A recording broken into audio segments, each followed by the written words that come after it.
I drove it like it was on fire.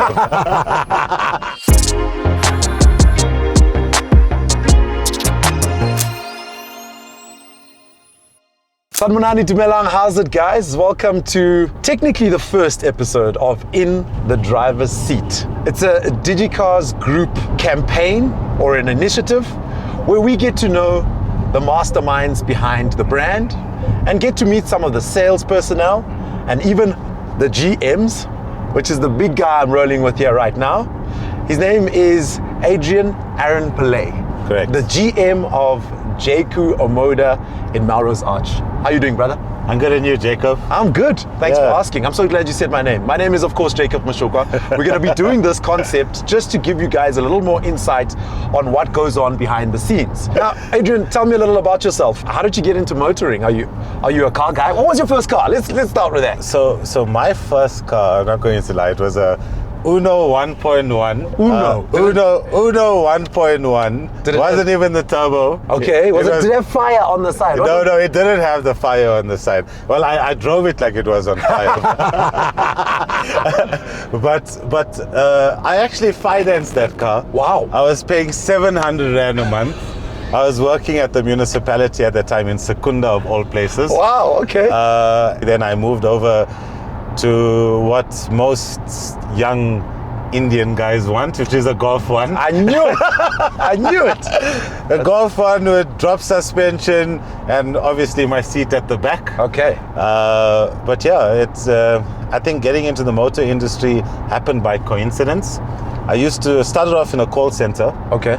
And then I found a job at a dealership in Nigel, and then I started kind of a call center there as well, and that's how I got into the motor industry, and then I moved over to We Buy Cars, and then I was in the buying space there, and now I'm at Digi Cars, and we're a group that's growing. We have used vehicles, but more importantly, we're focusing a lot right now at the moment on our cherry brands. And I mean, you're driving the OMODA C7 Lux at the moment. Black badge as well. And a black badge. And if you don't know, the black badge is designed by us at Digi Cars. Yeah. And talking about this specific car, I believe just in general, black badge is now going to be a lot more accessible with the growing brands that are associated with the Digi Cars Group. Yes. Okay. So, I mean, you could buy any vehicle and want to black badge it at the Digi Cars Group. That's going to give you the opportunity to not only stand out, but to buy something and custom and tailor make it to the way that you want it. I understand. Yeah. Pretty cool, man. Now, let's get back to you and being in a dealership as a GM. The idea of a lot of people walking into a dealership in this day and age also comes with an intense form of intimidation. Correct. Why is it that dealerships are so intimidating sometimes, in your opinion? When you're a consumer walking into a dealership and you're interested in either just viewing or looking at a vehicle, us as salespeople, born to sell, I think it's more about when somebody walks in, we want to give them the best customer experience instead of just the customer service, because for me that can be differentiated in terms of looking at customer service and customer experience. But I think it's important when somebody walks in, you want them to feel as if they're walking to a place that they're going to trust the people that are going to serve them. Because we are here to serve. We're not just here to take your money and make you pay an installment. A lot of dealerships don't focus a lot on the after sales. And at Digi Cars, we put a lot of effort focusing on the after sales, just as the effort that we put when you're standing in front of us, ready to find out advice, and more importantly, how we can serve you as a client when you just walk through those doors. Now, you're talking beautifully about serving clients when they just walk through the doors.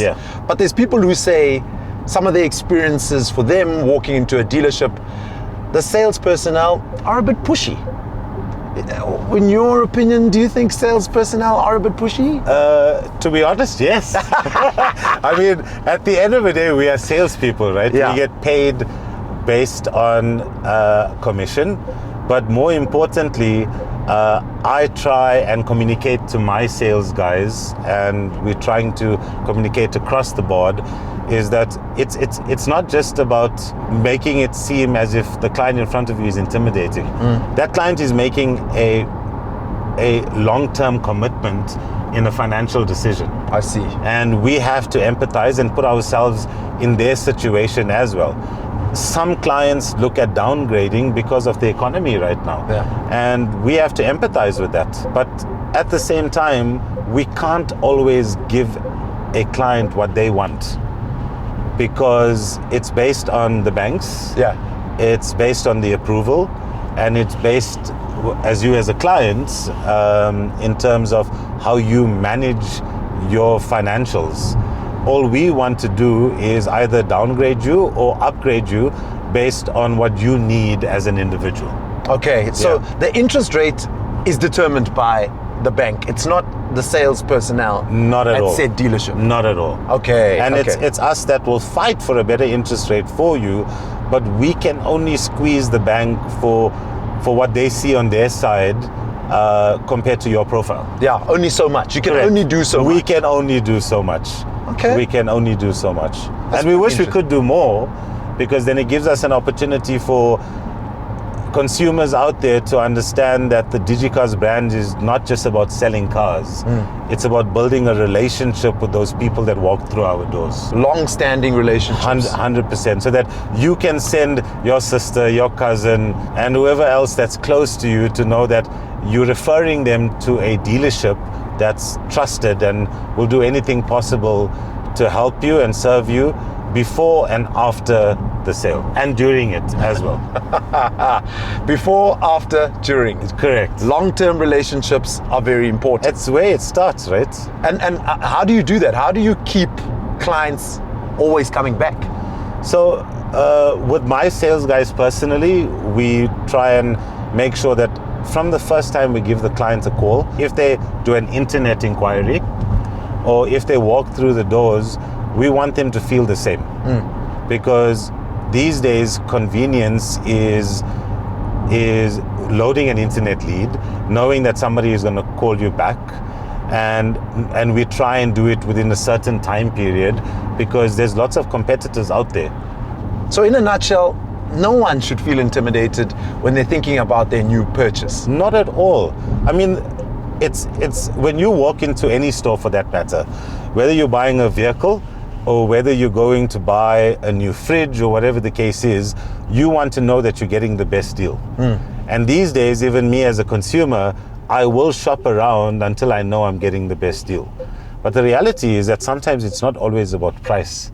It's about that after sales after that. Because think about, you might spend 10,000 Rand with me as a GM, but I'm going to save you lots more money at the end of the day, because you're not going to spend time worrying about where's the car going to get serviced. You're not going to spend time worrying about, I am not going to be helped the way that I really want to be. And if we're speaking about service at first hand, service is, as you said, it's a long time commitment.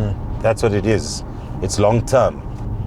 Okay, all right. Well, I think that sort of sums up the concept. Yeah. And in a way, it also gives a bit of an understanding for anyone who's watching this, that it's okay to go into OMODA JAECOO Melrose Arch and say, hey, I want to see Adrian or one of his sales personnel, and I want to ask a couple of questions. Yes. Because maybe I know nothing about this brand. Correct. And you guys won't necessarily put pressure on said customer to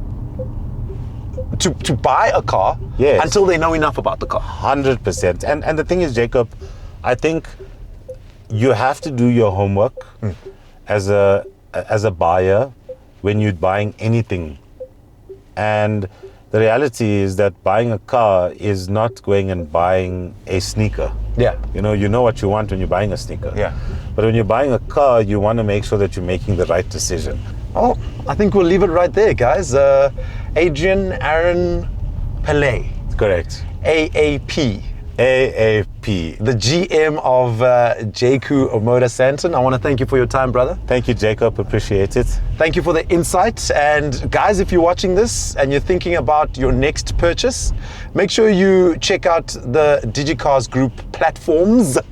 www.digicars.co.za. Look at this guy on cue. You're such a professional. Thank you, my brother. Perfect. Thanks, Jacob. Much appreciated. There we go. A great episode in the bag, in the driver's seat. Wrapped up with the GM of OMODA JAECOO in Melrose Arch.